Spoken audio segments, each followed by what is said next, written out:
Estudios Bíblicos Logos presenta El misterio de la salvación. Capítulo 7. El nacimiento de Juan el Bautista y de Jesús, el Mesías.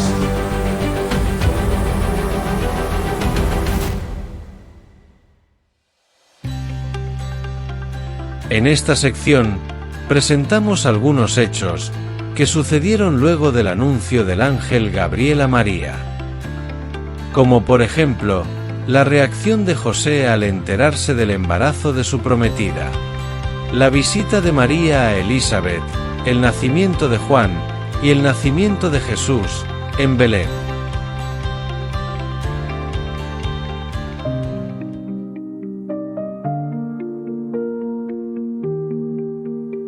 A veces nos preguntamos si en la época antigua se podría detectar un embarazo a los pocos días de haber concebido. Sabemos que existían médicos, pero no imaginamos qué tan avanzado eran sus prácticas. ¿Cuánto tiempo pasaría para que María le contara lo sucedido a José? Lo más lógico es que se lo contara tan rápido como fuera posible. Dice la Biblia que José, una vez enterado del asunto, como era justo y no quería infamarla, quiso dejarla secretamente. Infamarla quiere decir hacer que todos se enteraran de que ella le había sido infiel estando comprometida, habiendo quedado embarazada, producto de una fornicación, y que fuese apedreada.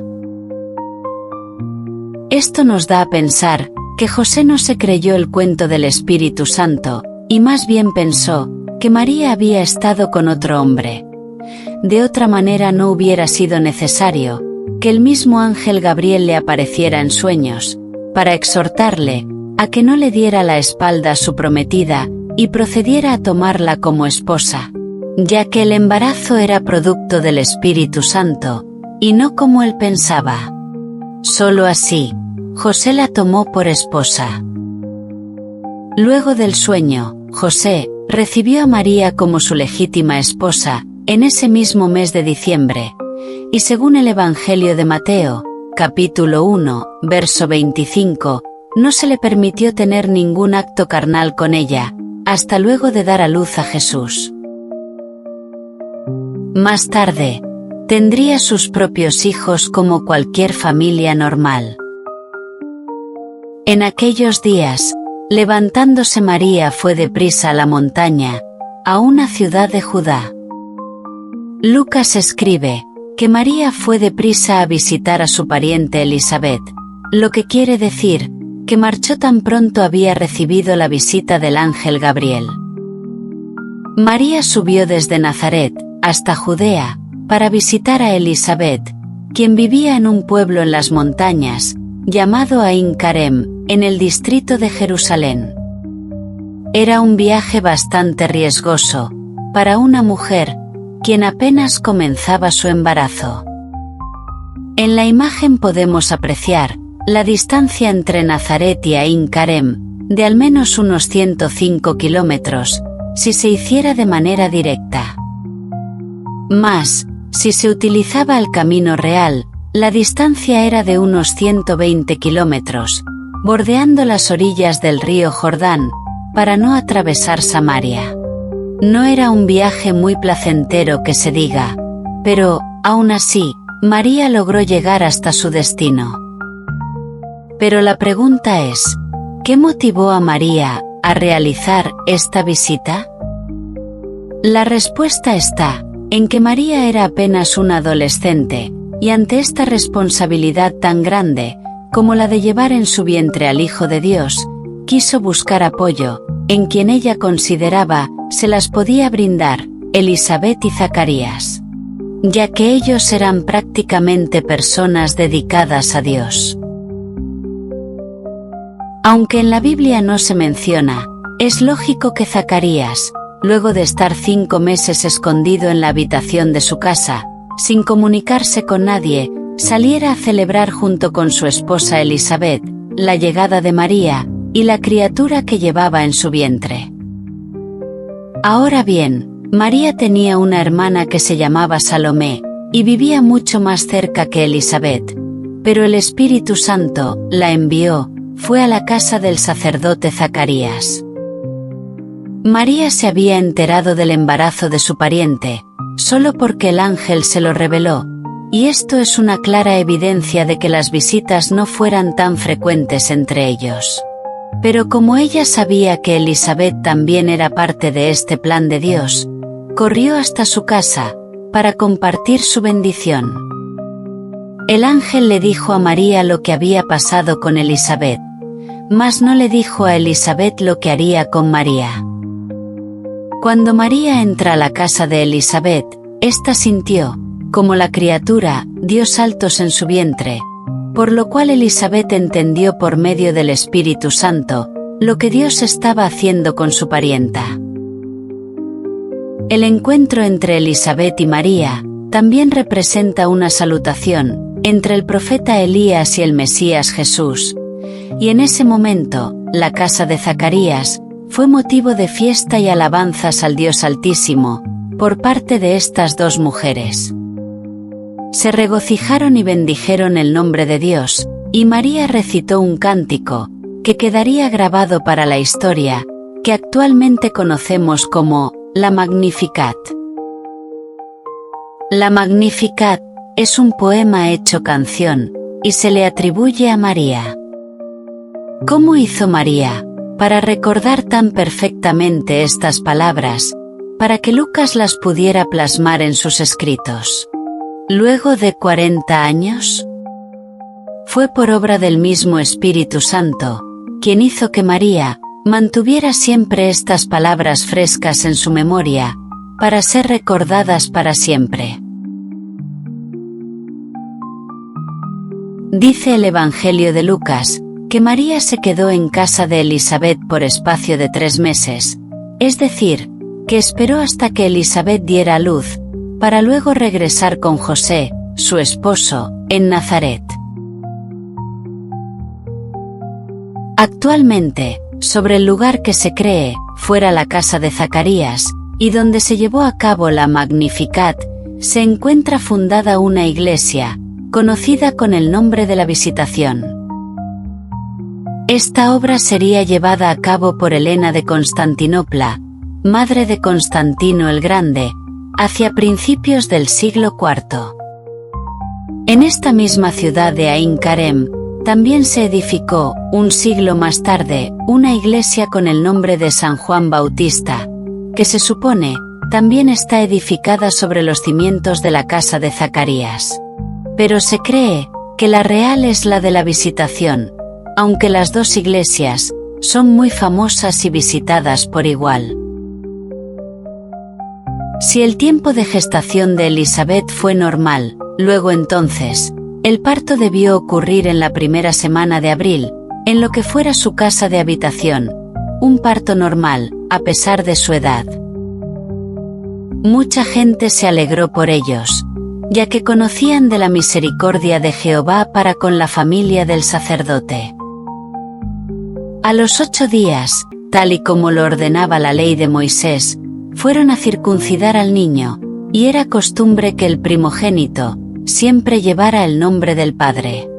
Por eso, los que fueron a circuncidar al niño le llamaban Zacarías, pero su madre dejó bien en claro que su hijo no sería llamado como su padre, sino que Juan sería su nombre. Esta gente, para confirmar lo dicho por Elisabet, fueron y consultaron con el padre de la criatura. Pero Zacarías, como no podía hablar, tomó una tablilla y escribió en ella en letra bien legible, que en efecto, el niño sería llamado Juan.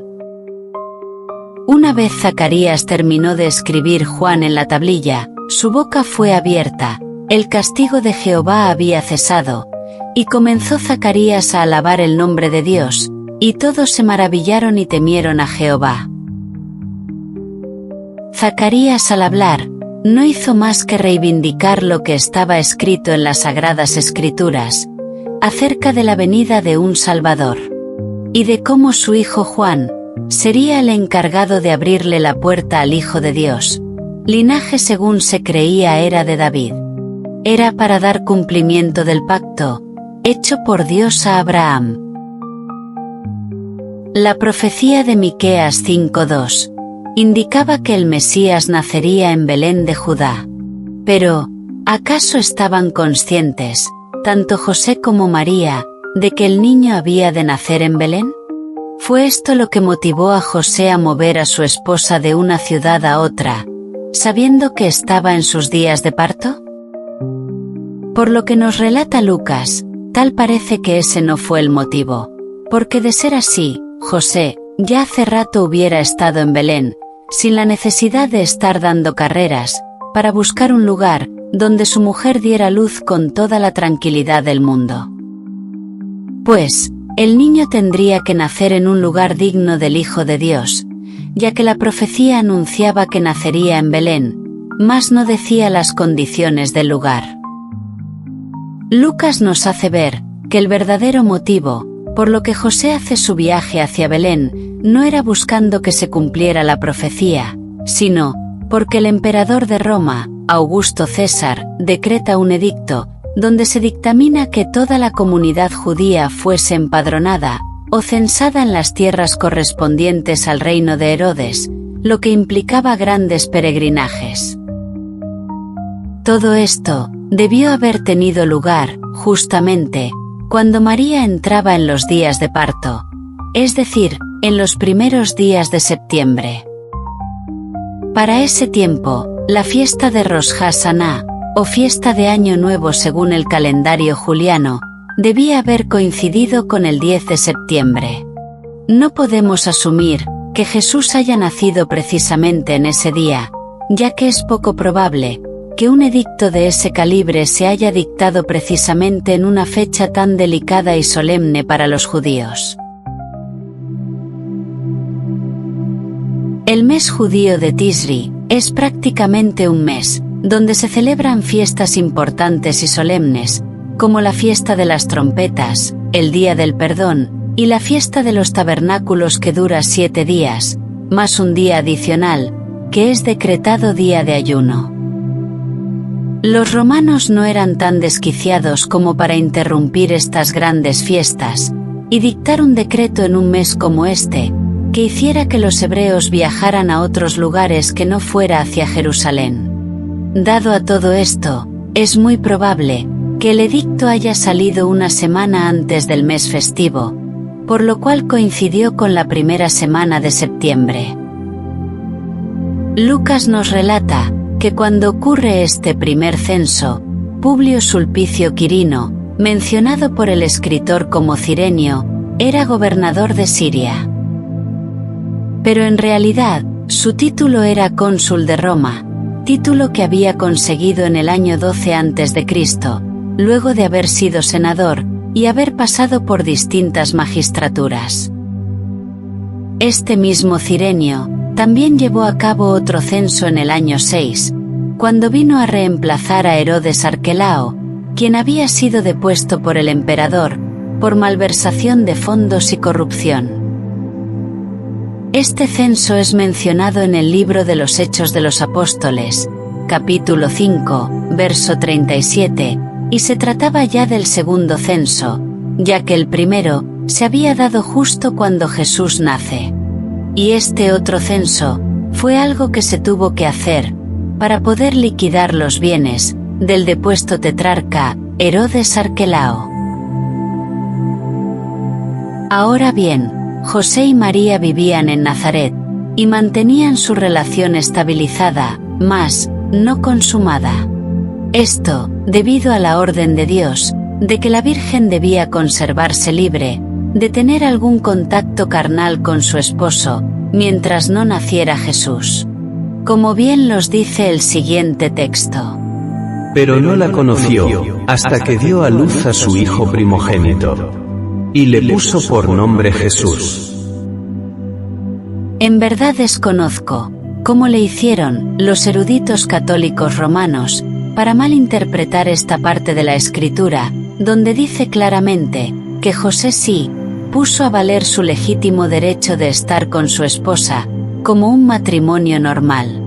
De otra manera no dijera la Escritura, no la conoció hasta que dio a luz a su primer hijo. Digo esto pues, ya que desde el año 553, se inmortalizó, o se perpetuó la virginidad absoluta de María, y se le comenzó a predicar como María siempre virgen, mientras que a José lo catalogan como un anciano, que nunca pudo tocar sexualmente a María, y que ya venía lleno de hijos de un matrimonio anterior. Esta excusa de la fe católica fue confirmada por el Concilio Vaticano II, entre los años 1962 a 1965, en el que se afirma que el hijo primogénito de María no menoscabó su integridad virginal, sino que la santificó. Otro detalle, que también echa por tierra esa teoría católica romana, es que, en el Evangelio de Mateo, se menciona a Jesús como el primogénito de la pareja. ¿Acaso se le puede llamar primogénito a alguien que no haya tenido hermanos menores que él? En este caso, la fe católica se excusa alegando que la palabra primogénito significa literalmente hijo no precedido por otro, que de por sí prescinde de la existencia de otros hijos. Si esto es así, entonces la palabra unigénito no tiene ninguna validez, porque todo ser que abre matriz siempre será primogénito, así no tenga más hermanos. Volviendo a la historia acerca del nacimiento del Mesías, esta es la primera vez que se menciona un censo en tierras hebreas, desde la época de su cautiverio. La ley de Moisés tenía estrictamente prohibido censar al pueblo, sin que antes cada persona diera una ofrenda para su rescate. Pero esta vez se escapaba de sus manos, ya que era un decreto por orden de sus dominantes. Muchas personas piensan que es imposible determinar la fecha real del nacimiento de Jesús, o la de su muerte, pero eso no nos cohíbe de buscar una manera de averiguarlo. Y siempre nos encontraremos también con personas que le ponen límites al conocimiento, haciendo que las cosas parezcan imposibles, ignorando que el conocimiento espiritual no depende del grado de inteligencia o ingenio de las personas, sino que depende del don del Espíritu Santo, el cual proviene de Dios. Los que logran hacerse de este don tan especial, tienen la oportunidad de ver cosas que otros no ven, porque es el Espíritu el que revela y declara todas las cosas, tal y como se nos dice en el Evangelio de Juan.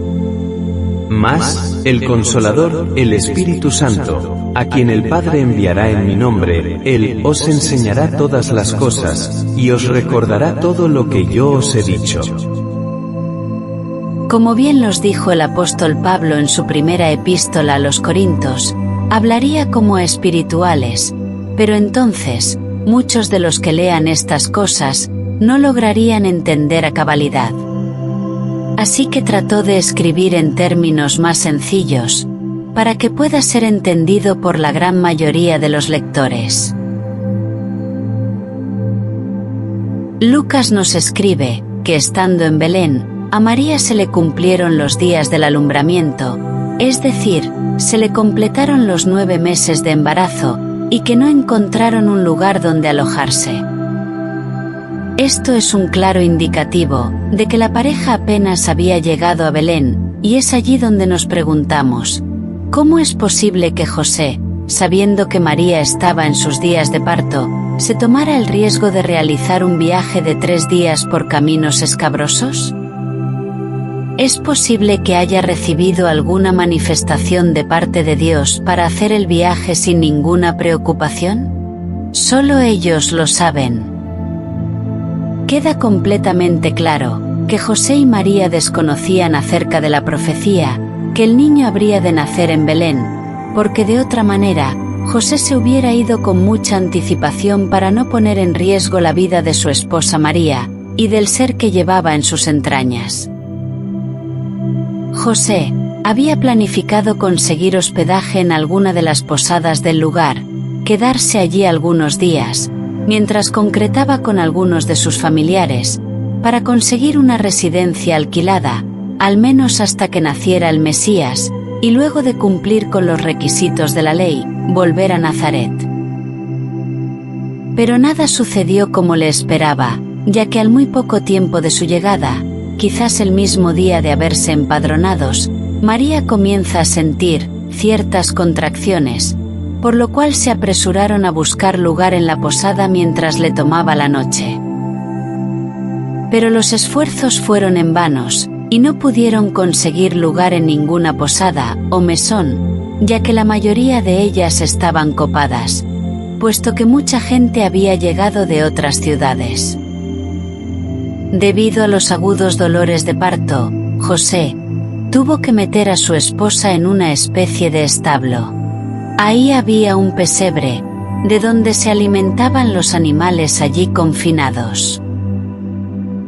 Podemos decir entonces que Jesús nace en la primera semana de septiembre del año 2 a.C., y no el 25 de diciembre, como lo enseña el catolicismo romano, y sobran las razones.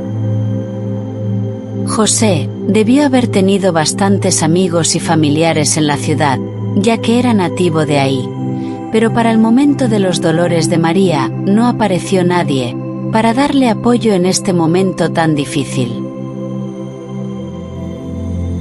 ¿Qué entendemos por pesebre? Es un recipiente donde se le coloca el alimento a los animales. Es como un rectángulo y comúnmente es de madera, como se puede apreciar en la imagen. Muy a menudo escuchamos a gente decir que María dio a luz en un pesebre, y eso es falso. La Biblia jamás dice eso. Dice claramente que acostó al niño en un pesebre, no que dio a luz en él. En la Biblia tampoco se dan detalles acerca de cómo fue el parto, si tuvo asistencia de otras personas, o si solo estaban José y ella. Pero sea como haya sido, había nacido el Hijo de Dios. Pero, ¿quién estaba ahí para darle la bienvenida al Mesías? ¿A quién le avisaremos? ¿A los rabinos? ¿A los sacerdotes? ¿A los escribas? ¿O fariseos? Pues nada de eso agradó a Dios. Antes quiso notificarles a los pastores, que estaban por los alrededores de Belén, ya que Jesús sería llamado príncipe de pastores. Cerca de Belén, había pastores que cuidaban sus rebaños, y estaban pendientes toda la noche, cuidando de ellos. Estos hombres fueron sorprendidos por la presencia de un ángel, para darles la noticia acerca del nacimiento de Jesús, y les dijo que había nacido en la ciudad de David, un Salvador, que es Cristo el Señor. Esto nos deja en claro que el parto se llevó a cabo antes de la medianoche, y el ángel encargado de dar la noticia a estos pastores no era otro más que el ángel Gabriel.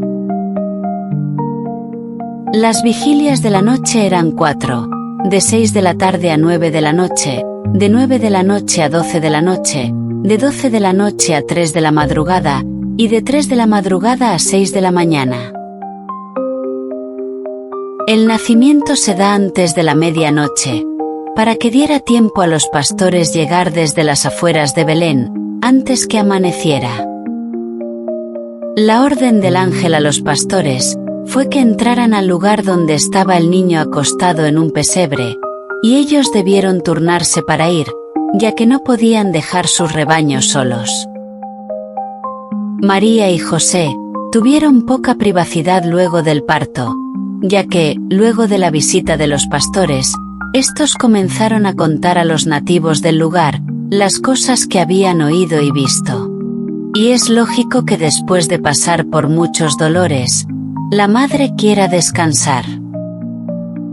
Como ya lo mencioné antes, la Iglesia Cristiana Católica nos enseña que este evento ocurre el día 25 de diciembre, fecha que se adopta luego de que el cristianismo se convirtiera en la religión oficial del Imperio Romano, a finales del siglo IV, fecha que coincide con la celebración pagana romana de la fiesta del Sol Invictus. Pero, ¿de dónde sale esta fecha de 25 de diciembre? La explicación consiste en lo siguiente, y es que para el siglo IV, la Iglesia Católica sostenía una creencia judía, que consistía en que todos los profetas de Dios eran encarnados en el vientre de su madre, en la misma fecha del mes en que se da su muerte. Ellos sostenían en esa época que Jesús había muerto un 25 de marzo, y por tanto, ese mismo día, sería el día de la encarnación en el vientre de la Virgen María. Esto sería establecido entre los dogmas católicos, en el Concilio Niceno-Constantinopolitano, en el año 381. Luego entonces, si Cristo fue encarnado un 25 de marzo, tenía que haber nacido el 25 de diciembre, según esa tradición judía. Resulta casi imposible que Jesús haya nacido en esa fecha, ya que a partir del 21 de diciembre, comienza el periodo de invierno para los hebreos, donde los animales se mantienen reservados en sus corrales, y no hay presencia de pastores en los campos, en horas nocturnas. Por esta misma razón, hacia finales de diciembre, no es un buen momento para viajar de una ciudad a otra, por lo cual, los romanos no pudieron ser tan testarudos como para poner a los judíos a dar carreras en tiempos de invierno. La idea de celebrar el nacimiento de Jesús, específicamente en esa misma fecha, fue por estrategia de la Iglesia, ya que los romanos tenían ese día de celebración por costumbre, y la Iglesia, lo que hizo fue cambiar el nombre de la festividad, Natividad, por Sol Invictus, para irlos concientizando más hacia la fe cristiana, en lugar de la fe pagana. María, a pesar de todo lo que representaba el nacimiento del Hijo de Dios, no decía nada. Otra mujer quizás se hubiera vanagloriado de la situación, pero ella era muy humilde y dedicada a Dios, y solo dejaba que Jehová hiciera todo a su voluntad. Este hecho particular, del nacimiento de Jesús en estas condiciones, solo lo relata Lucas.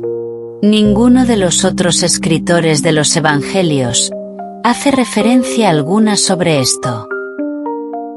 Estamos completamente seguros de que José y María no duraron mucho tiempo en la cabaña.